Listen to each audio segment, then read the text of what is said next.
Today we are going to present you Subhash Chandra Bose's famous speech, "Give me blood, I promise you freedom." Now I tell you some basic information about Netaji Subhash Chandra Bose. Subhash Chandra Bose, popularly known as Netaji. He was a great militant freedom fighter and a patriot. He was born in Cuttack, Odisha on 23rd January 1897 to Janakinath Bose and Prabhavati Devi. His father Janakinath Bose was a well-known lawyer of his time. His mother Prabhavati Devi was a religious woman.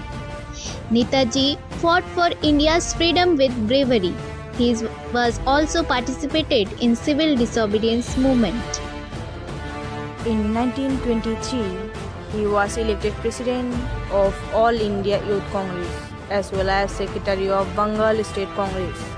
Subhash Chandra Bose became the President of Indian National Congress in 1939. He stood for Swaraj self-governance as well as using force against the British. Netaji was different from Mahatma Gandhi because he was a violent freedom fighter.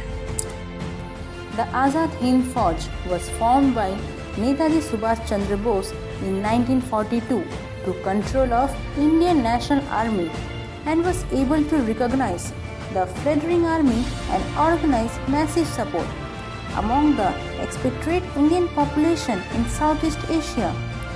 At its height, the Indian National Army consisted of some 85,000 regular troops, including a separate women's unit headed by Captain Lakshmi Swaminathan, which was seen as the first of its kind in Asia. Netaji Subhash Chandra Bose famous speech, "Give me blood, I promise you freedom." His speech delivered in Burma to the member of his Indian National Army in 1994. In this, he urged the people to India to join him in his fight against the British Raj. Here some few lines of speech. Friends, 1 year ago, when I made certain demands of you, I told you that if you give me total mobilization, I would give you a second front. I have redeemed that pledge. The first phase of our campaign is over. Our victorious troops, fighting side by side with Nipponese troops, have pushed back the enemy and are fighting bravely on the sacred soil of our dear motherland. Glide up your lions for the task that now lies ahead. I had asked you for men, money, and materials. I have got them in generous measure. Now, I demand more of you.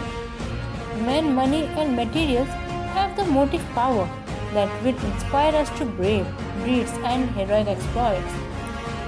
It will be a fatal mistake for you to wish to live and see India freely simply because victory is now within reach. No one here should have the desire to live to enjoy freedom. A long fight is still in front of us, but we should have one desire today, the desire to die, so that India may leave the desire to face a martyr's blood, so that the path to freedom may be paved with the martyr's blood. Friends, my comrades, in the war of liberation, today I demand of you one thing above all. I demand of you blood. Yes, it is the blood alone that can avenge the blood that the enemy has spilled. It is the blood alone that can pay the price of freedom. So, at last I want to say that give me blood and I promise you freedom.